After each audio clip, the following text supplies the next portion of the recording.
TCB পণ্য বিতরণ হচ্ছে সুলতানপুর ইউনিয়ন পরিষদে।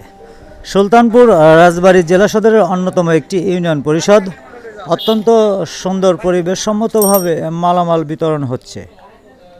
2 জুন 2024 দুপুরে দেখা যায় লোকজনগুলো স্বতঃস্ফূর্তভাবে টিসিবি পণ্য গ্রহণ করছে 470 টাকা দিয়ে।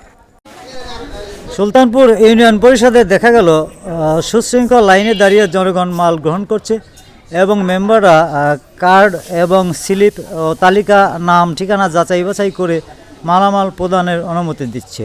অনলাইন ভিত্তিক কার্ড চালু করা হচ্ছে বর্তমান রাজবাড়ীতে টিসিবি পণ্য গ্রহণের ক্ষেত্রে।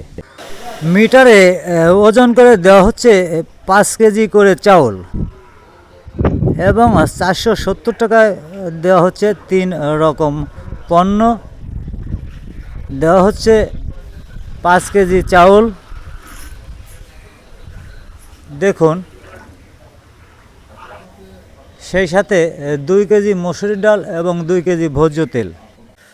ডিলারের লোকজন অত্যন্ত সুচারুরূপে তালিকা যাচাই বাছাই করে 470 টাকা গ্রহণ করছে এবং মালামাল প্রদান করছে। লোকজন মালামাল গ্রহণ করছে।